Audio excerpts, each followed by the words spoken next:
It is my distinct honor and pleasure to introduce you to James Oschman. He has some very important industry information and things that will help us as a profession. I saw James speak in Albuquerque at the Massage Therapy Foundation event, and I've always remembered a few of the things that he said. And so as we work together today, I'm so happy to see you all networking and enjoying each other's company. I'm going to turn the mic over to James, and I so appreciate you being here. The Earthing Institute has provided you all with mats and the information to use them, and I hope that you find some benefit from them. I give you James Oschman.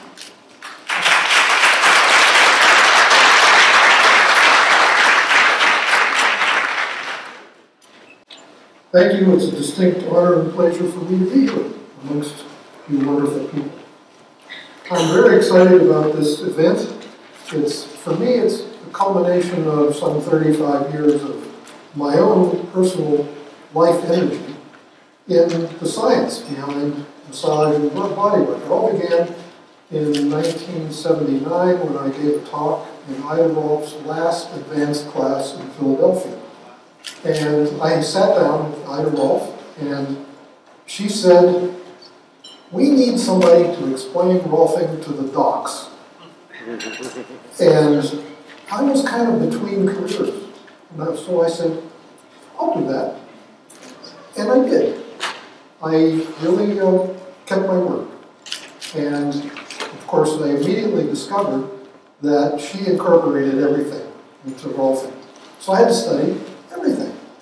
So I learned about all the different fields of alternative and complementary medicine.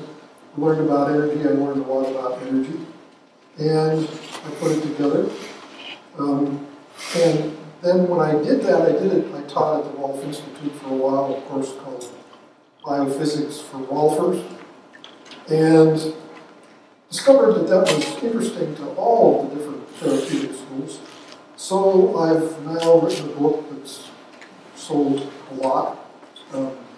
Mary Law was the woman who came from Edinburgh to enlist me in the project of writing her. Mary, where are you? Are you here, Mary? She's right there. Oh, there she is. There's Mary Law. She's wonderful. She has a new publishing house. If you have an idea of writing a book, talk to Mary. She's wonderful. And so the book, Energy Medicine, the Scientific Basis, has been translated into different languages. And this career of explaining Rolfing to the docs and explaining all of this to the docs has taken me to 25 countries and enabled me to give workshops all around the world. And I've had a great time. So here I am.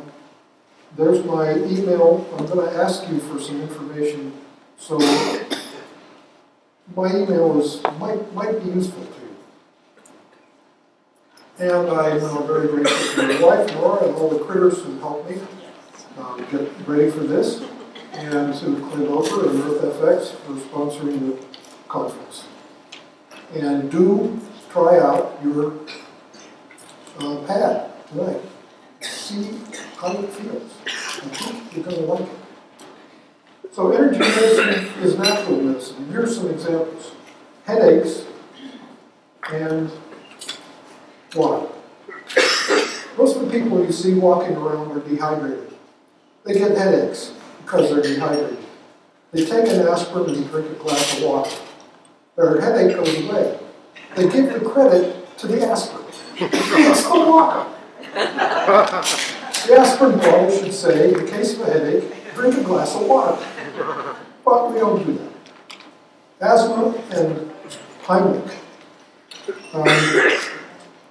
Little children sometimes get severe asthma attacks. They get a mucus plug at the bottom of their windpipe and they can't exhale, and it's very scary, and they get rushed to the hospital to take an injection of atropine to save their lives. A Heimlich maneuver does the job. It loosens that mucus plug. no behind it, under the rib cage, lift up. And it turns out that little kids can learn how to do it for themselves, and when they do it a few times, they don't have severe asthma attacks anymore. So that's natural medicine. Jet lag and barefoot. If you don't like jet lag, now I happen to like jet lag, so I don't do this. But it's easy if you don't like jet lag, and some people are very bothered by jet lag. You just go outside and take your shoes and socks off and stand barefoot in the grass for 15 minutes, and it straightens you right out. It connects your bodily rhythms with the rhythms of the place where you now are. So there's a lot at stake going on here. This is very important. I really enjoy seeing what nice people you are and how well you get along. This bodes very well for the future of this endeavor. Nothing like this has ever happened before, as far as I can determine. There will be many people who benefit from your discussions and the clarifications that take place. So I want to bring those folks into our hearts deeply, and we have a mission. And it's to foster dialogue, inquiry, create problem solving between the local organizations and individuals involved, and bring coherence. And I'm going to tell you what coherence means to me. And we need to take care of each other. And you seem to be people who do that very nicely. So I want to do a little tune-up exercise with you. And I have to warn you, you might get very happy. If you don't want to do that, you better stay sitting down. But if you want to get happy, I'd ask you to stand up, please. And the first 3 times I did this, somebody passed out, which is, interrupting the process. And then I found out why they passed out, and you won't do that. So we're going to start by, we need to reach up, and we need to pick some grapes off the top of the grapevine. Get up with your tiptoes. Get those grapes. Hey, up there. Good job. You can eat it if you want. These are virtual grapes. And now I would like you, I want us all to link our rhythms together. We'll start with our breath, big breath in through the nose, out through the mouth. Fill your belly with air. And this is what I learned from a Tai Chi teacher. You won't pass out if you breathe into your belly. So it's a big breath in. Cheeks pucker on the way out. Now I'd like you all to smile. I want to see let's see molars. Teeth, I want to see all the teeth. Molars. You know the ones in the back? Big smile. There you go. Now this is difficult. Breathe and smile at the same time. Big breath, big smile. Like this.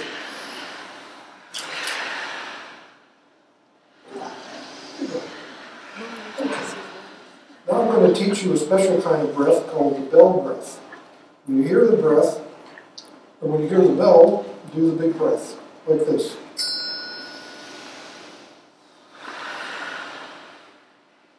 Oh, you guys, pick this right up. Great.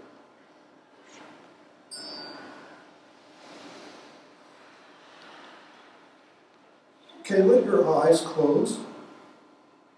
And when you hear the bell, I want you to do a big breath, and I want you to make a sound. And this sound tunes up and down in frequency to find the frequency that vibrates the center of your chest. It's like this. Oh,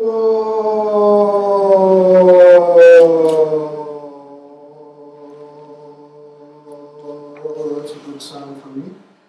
Okay, give it a shot.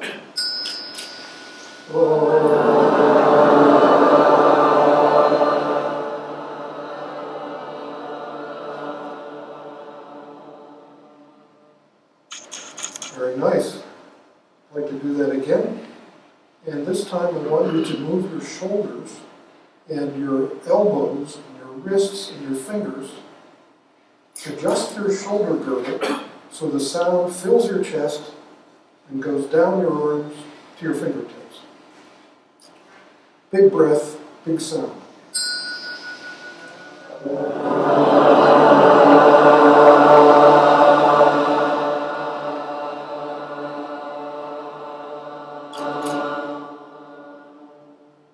Okay, now we'll do the advanced course, and this time I want you to adjust every joint in your body. Let your head roll on your neck, your elbows, wrists, arms.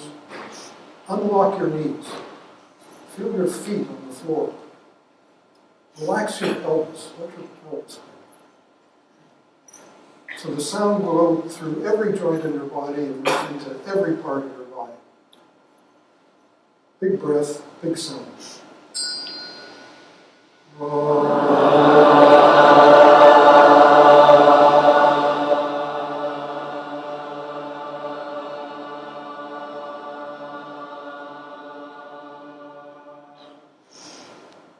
And let's do this one more time, and I'd like you to think of a time in your life when you were really, really, really happy.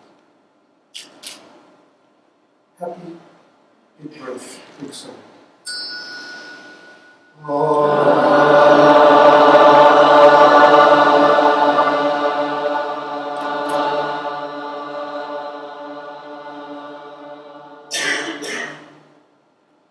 And notice how you feel right now. Notice how your body feels. And when you're ready, let your eyes come open. And I would like you to stretch your arms out. Try not to knock over the people next to you. And stretch your arms back so that you open up this delicate membrane in front of your heart, the place we close off to avoid heartache. Just open that up. And now I'd like you to make a big sound and turn it into a hum. Big sound.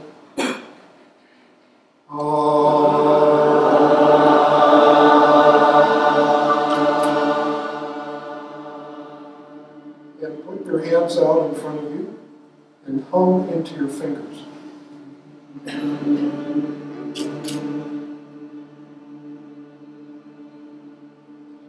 And look at the people next to you and smile at them, look them in the eyes, and make a nice hum.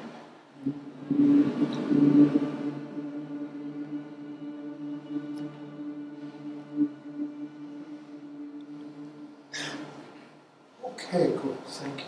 Give a shake, and you can relax.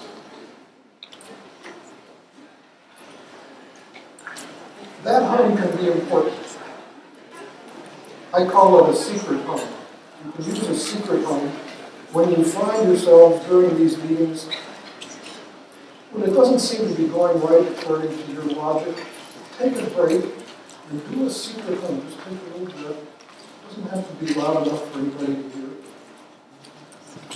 It will bring your focus to your heart, and don't be surprised if you say something amazing after you tune into your heart.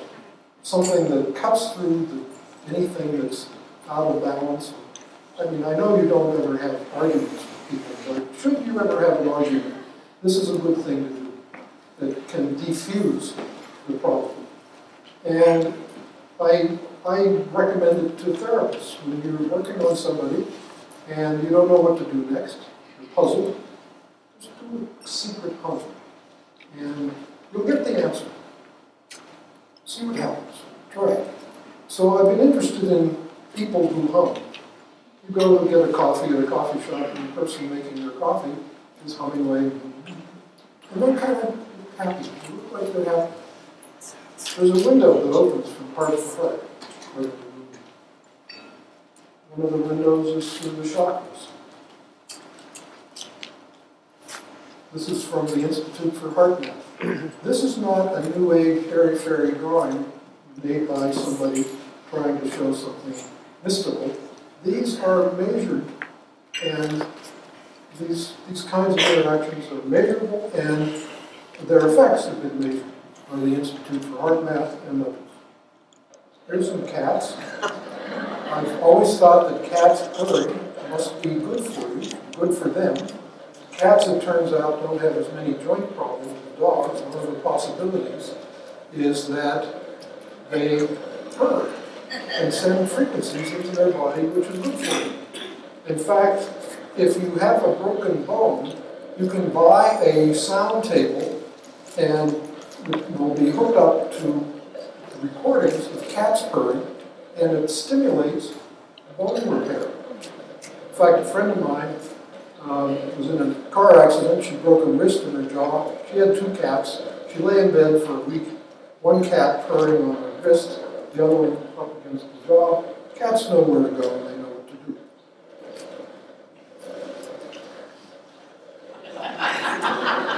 You gotta love cats.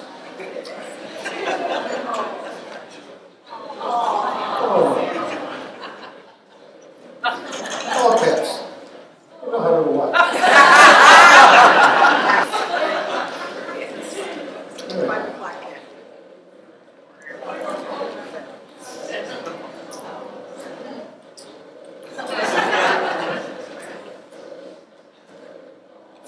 This is to prepare you for my talk and you can sleep. You can get, if you're interested in sounds and you want to know what sounds are present, you can get something called WavePad Sound Editor, and you can put the purrs, for example. You see there's a peak at 76, another one at 236. Those are probably the frequencies that stimulate bone repair, and maybe the whole spectrum that does it. So maximizing the potential of your heart, I recommend in about 10 days I will be with these dear people at the Institute for Applied Meditation in Tucson, and they have written a book. This is a Sufi meditation, meditating on your heartbeat. And you pay attention to your heartbeat. It's very simple. You can put your hand on your chest, you can check the pulse of your wrist, you can stick your fingers in your ears and you get a thump. I've found that when my computer screen goes white, I can see pulsing on the computer screen, and eventually you can feel your heart beat in every part of your body, and when that happens, your field becomes enormous. And you can do amazing things, and you can only do good things because the energy is from your heart. So bringing coherence to the professions. What are we talking about? What is coherence? It's a very important subject to me right now. Collagen is the most abundant protein in the human body. It's a triple helix, which is very interesting. This is the protein backbone, and it's surrounded by a hydration shell, a layer of water, and these molecules line up in the body in the form of crystals. Actually, they're liquid crystals. These are amazing materials. These are the most amazing materials in the universe. You could spend your lifetime studying them. The very interesting biophysical properties. And we don't usually think of our tissues as being crystalline. You feel tissues, they're soft. But in fact, they're very highly ordered. It's just that instead of being hard like minerals, which are made out of atoms that are packed together very tightly, the collagen molecules are long and flexible, and so the tissue does not feel hard, it feels soft. But it is very highly organized, and that is important. So here's some examples. Tendons, cartilage, superficial fascia, the paraneural system, the connective tissue around the nerves, the connective tissue around the heart, the pericardium, the tendons in the heart, the periosteum around bones, and bones themselves are highly ordered. Ligaments, myofascia, tendons, all of this is the bulk of your body is crystalline.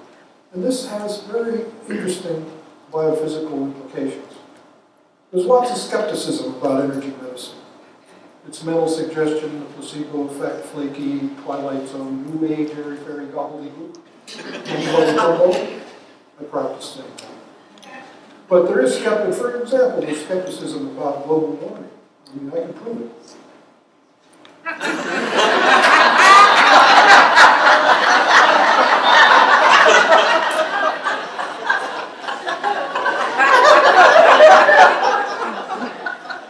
And we've actually advanced from 2010 studied structural integration. I gave myself a sabbatical. I went to the Marine Biological Laboratory in the best library in the world, and I studied everything I could study about energy and energy flows and structure, and I came across this image. The body, she said, is a plastic medium. It can be balanced in the gravity field. And one of the ways that this is done is often, and there are lots of models for alternative medicine. This is just one of them.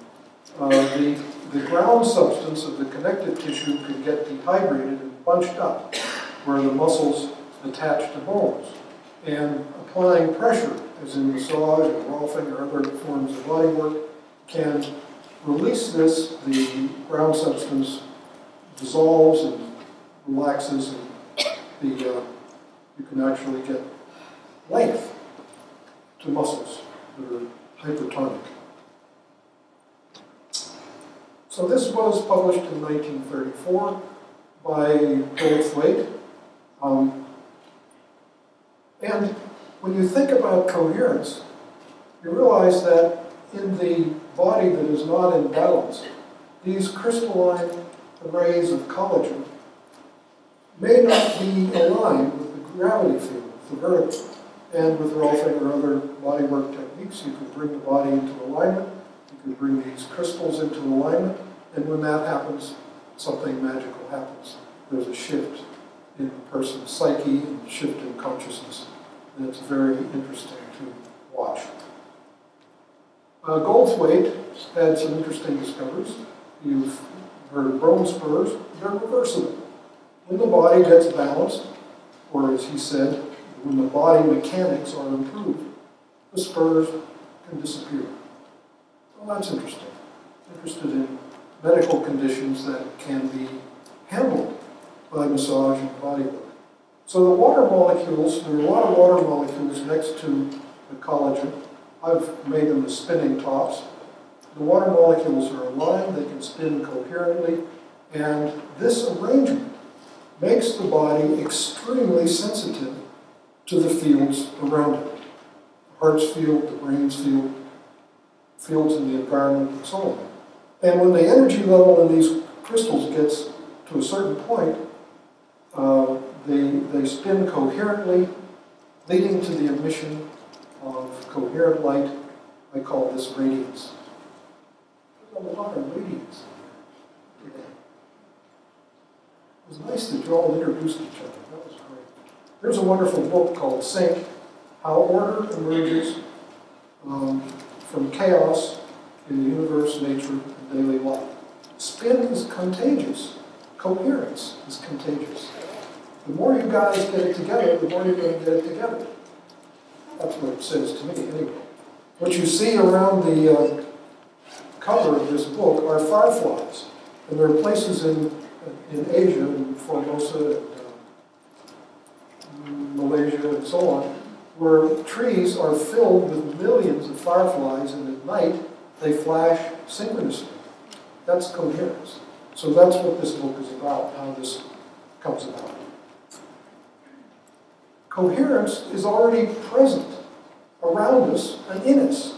It isn't a big leap to find it.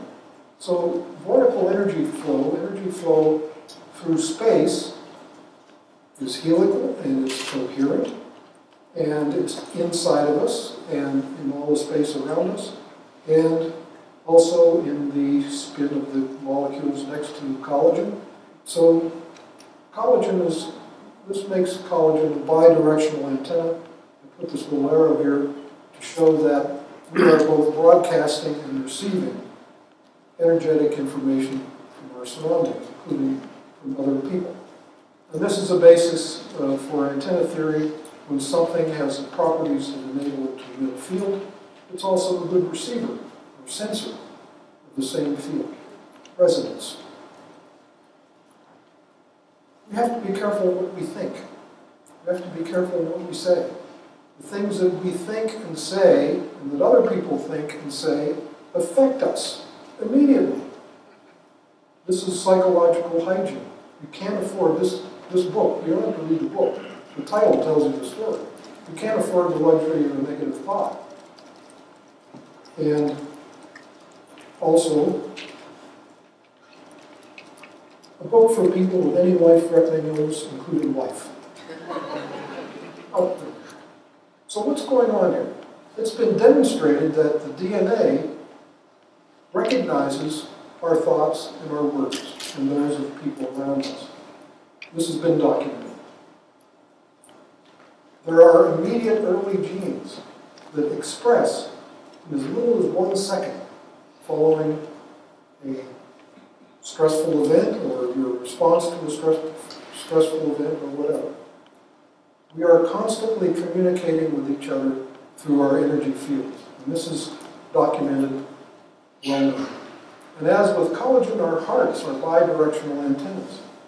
We're most immersed in each other's energy fields. If I could see the fields, I would see a webwork connecting all of you. It's there, visible or not. Part of what science is for is making things that are invisible visible or measurable, so they're not mysterious. Here's a wonderful book that you can download for free from the Institute for Heart Math, the Energetic Heart, the Global Coherence Initiative. They have started an initiative. We know that the fields of our environment affect us. They are asking, can our fields affect the field of the earth? And that's a very interesting concept. And the idea of bringing coherence to the world's population, which is something we need to do. So these are wonderful sources of information about the heart, the coherent heart, heart math, and so on. And so, as I say, the heart's intuitive intelligence, a path to personal, social, and global coherence. These energetic interactions are real. This is not something that's made up. Nice diagrams. This is real stuff. Like collagen in the quantum vacuum, the heart is a helical structure. Here's a model of the helical structure of the heart. In the early 1980s, after talking to Dr. Rolfe, I gave myself a sabbatical and I was looking for examples of energy flow in the body. And I was reading Gray's Anatomy. You don't read Gray's Anatomy. I was looking through it. And I came across a reference to the electric circulation. Dang, that sounded pretty interesting. The reference was there. I asked the interlibrary loan librarian to get me a copy of that article. It was by Francisco Torrent Wasp from Spain, from Vienna, Spain. And it took her a month. She came back and said, Jim, that article does not exist in the United States. I suggest you write to the editors of Gray's Anatomy. So I did. I wrote to Peter Warwick, and he sent me a little note. He said, Dr. Wasp comes to London periodically, and here's his address, and he would be very happy to communicate with him. So I wrote him a letter, and he sent me all these papers. He sent me the electric circulation paper with inscribed in big writing, thank you very much for your interest. I think people weren't paying attention to it. He was glad to have an American scientist express interest. And then, a few months later, he sent this model. And this is a model of the ventricle of the heart, which is helical. And it winds together as a double helix. It's called the myoventricular band. And so there's the electricity swirling through the heart. And you can watch Dr. Wasp doing his dissection on the web, taking a cow heart and opening it up and dissecting out the ventricular myocardial band, the helical ventricular myocardial band. And it looks easy. He spent 50 years getting to the point where he could do this. It looks so simple. 50 years he spent. figuring this out. And there's a resonance. The heart is a double helix. The DNA is a double helix. They have different sizes, but objects of similar geometry will resonate with each other. So there's a resonance that's been documented. And this is part of how what goes on in the heart electrically gets to affect every cell in your body, including the DNA in every cell. Energy spirals through your tissues and from your hands. This is from Montauk Chia's book, Bone Marrow Made Gold. And there's energy spiraling from the palm of the hand. And the hand is a bidirectional antenna. It can emit frequencies. For example, light, sound, heat, and biomagnetic fields can all be emitted from the palm chakra and from the fingertips. And you can increase all of these energies with intention. And this has been measured. The circulatory system is a very good conductor of electricity because it's a saline solution like seawater. So every pulse of electricity up and down through the circulatory system produces a magnetic field in the space around the heart, and it has to. This is a law of physics. It's called Ampere's law. One of the big problems in our culture is that medical schools do not teach doctors any physics. So if you talk to them about the energy field of the body, they look at you like you're freshly arrived from Mars. Most doctors don't know what you're talking about. So there's the electrocardiogram, and it's the strongest field in the body, and it has to make a field that looks like that. There's a wonderful article from HeartMath called The Electricity of Touch. When you touch another person or when you bring your hand close to them, your electrocardiogram begins to show up in their electroencephalogram. So there's the radiating field of the heart interacting with another person, and the heart resonance shows up in the electroencephalogram or brainwave. But in the brain waves go everywhere. They go down to your toes. But they're produced by the brain. So this is an interesting, this image on the left comes from Richard Gordon's book on polarity therapy, which came out in the 70s. And this is the field on the left that he detected with his hands. The image on the right is the cover from the proceedings of an international conference on biomagnetism. I went to that conference in 2004, and look at the picture. The biomagnetism, there's a whole science of biomagnetism. There are thousands of labs around the world that are studying biomagnetism. Google biomagnetism, you'll be amazed. So I like this because Richard Gordon picked this up with his hands, just like the founder of osteopathy, what's his name? Still, Edmund Philo Still, said the brain is an electric dynamo. He said that 30 years before a German scientist actually picked up the electric field of the brain. So it just gives you an idea of how incredibly sensitive the human hands can be. When you touch people, it generates electricity by an effect called the piezoelectric effect, or pressure electricity. And it turns out that all the tissues in the body are piezoelectric. They generate electricity when they're compressed or stretched.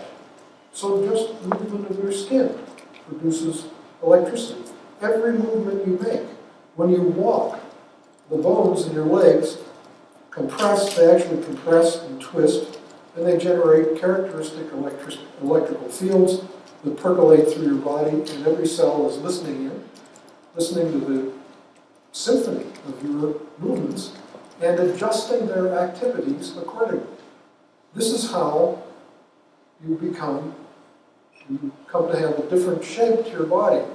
If you're a couch potato, you have one shape to your body. If you start lifting weights, you start building bigger muscles and bigger bones and bigger tendons and more circulation and so on. The body does this amazing coordinated growth process assuming that you're going to keep on doing whatever you're doing. So this is how we modify our structure in relation to our activities. And the piezoelectric effect is thought to be the intermediate between movement and body structure. Biophoton emission from the fingernails. It turns out the fingernails are crystals. You have a set of crystals at the ends of every finger, and they emit light. And it's been documented with very sensitive cameras, photon counters. And there's the crystalline keratin in your fingernails. I think that's pretty interesting, that your crystalline body connects to these crystals at the ends of your fingers. And research in Fritz Popp's lab in Germany by Michael Drexel and Renzo Celiani showed that if you intend to emit more light comes out. And if you extend your fingers, even more light comes out. And you can find this out for yourself if you go out in the sunshine and hold your hands up to the sunlight. You'll feel the warmth coming into your hands, and it's very nice, and it'll go down your arms. And if you extend your fingers, the energy flow goes up enormously. So you can, if you feel like you need some energy, you can go out and do this, extend your fingers, and you'll feel it go right down to your toes. Through the matrix that we just experienced a few minutes ago, making the sound from the heart. If you'll bear with me for a minute, I'm going to shift gears to a different subject. Stretching and neurodegenerative diseases. These diseases, Parkinsons, ALS, multiple sclerosis, neurodegenerative diseases. What is that? These are diseases that Western medicine doesn't understand. And therefore, the pharmacological approach is not very good. It doesn't work very well. The side effects are awful. What if body work could do something about this? Well, it turns out it can. And this is Aaron Mattis, who developed a method called active isolated stretching, which I bet some of you people know about. And I know Aaron, and he told me that he has treated some hundreds of Parkinson's patients with stretching, and they get better. It's incredible. He did here's an example of a case study. The guy came shuffling in. He couldn't talk. He couldn't open his jaw. He couldn't eat. He was really, the tremors and all the nasty stuff. Stretching. 3 or 4 sessions of stretching, and he was back upright. He was talking. He was eating. And Aaron said, as long as he keeps his head up and walks and moves and so on, he'll be okay. And if he starts to sag, it turns out Parkinson's often begins with depression, so you get depressed and the head goes down, and breathing is affected, and pretty soon nothing is moving. Well, I thought that was really interesting. And what I do in a situation like this, and I've done it many times, I take that question, how could stretching affect neurochemistry? How could that happen? How could that work? So why do elite athletes go to see Aaron in crutches, and they walk out and they get a world championship or a gold medal or set a world record? Why does that happen? Why do paraplegic patients come in to see Aaron in wheelchairs and crutches and walk out? What's going on there? Why couldn't anyone tackle Donovan McNabb? Played for Philadelphia Eagles. This is Donovan McNabb. And it was like he had eyes in the back of his head. People would try to come from behind to tackle him, and he always jumped out of the way. What was going on there? His movement system was really tuned up, and he and other 350-pound linebackers and many famous football players traveled all the way across the country to see this little tiny woman who did fascial stretch therapy. And when they went back, they were totally amazed at how they could move. Anne Frederick is her name, and her husband Chris Frederick, and they wrote a book, Stretch to Win, the Stretch to Win Institute in Tempe, Arizona. They confirm the work that Aaron does. They confirm that these neurodegenerative diseases are reversible through stretching. So here it is, 4 to 6 million people worldwide have Parkinson's. How can stretching and fascia balance brain chemistry in these so-called incurable nasty diseases? Well, I carried this question with me, and then I found this paper. It came out in 2010. It comes from this fellow in Ankara, Turkey. It's called Multifunctional Merkel cells. Their roles in electromagnetic reception, fingerprint formation, breaking epigenetic inheritance, and hair fall. Wow, what a title. Well, here's the deal.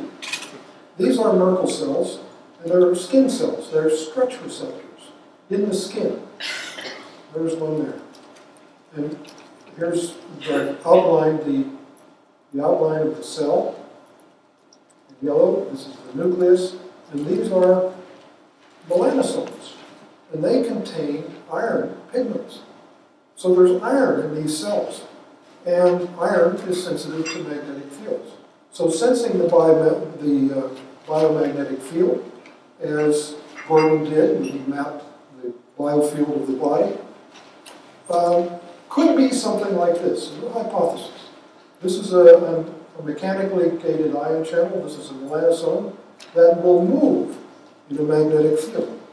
And so what can happen is, in the presence of a field, it will tilt, and it'll be connected by a cytoskeletal filament to the ion channel in the membrane. So as it moves, it can generate action potentials that go to the brain. So this could be a way that we can sense magnetic fields. I, for example, can sense magnetic fields. I don't know why, but I can. And the thing can work in reverse. You can send signals down to these Merkel cells and cause electrically gated ion channels in the membrane to tilt, and this through mechanical connections through the cytoskeleton will cause the melanosomes to tilt and thereby project a magnetic field. It's an interesting idea. I mean, it needs some work, but it's one of many hypotheses. I like that. So he says that this connection is bidirectional.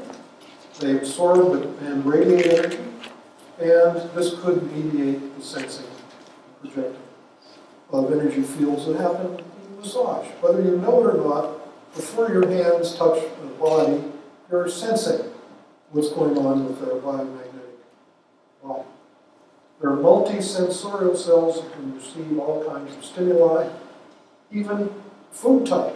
So when I see people blessing their food, they're already gathering energy. They're gathering frequencies and information from their food through their hands. And he was looking at this as being a way of integrating biomedicine with alternative medicine.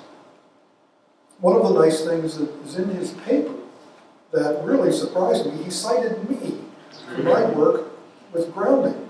And he said, of course, in Turkey, everyone puts their hands on the earth 3 times a day when they do their prayer to Mecca. Interesting.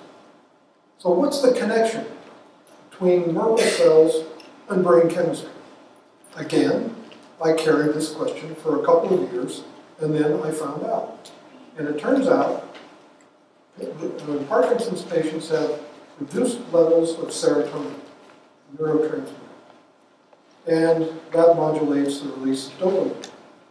There's a simple explanation of how fascial stretching can change chemistry. And the Merkel cells are not in the fascia, they're in the skin. But if you can do the active isolated stretching and mobilize the fascia, you can move your skin more. And so there's more signals going from the skin to the brain. And it turns out these cells are neurons. They connect other neurons that release serotonin in the brain. Wow, there's a story. It's a fascinating story. The active isolated stretching is something like this. You can learn to do it yourself. You turn your head as far as you can and push it a little further. 1 pound of force, 2 seconds. The other way, 2 seconds.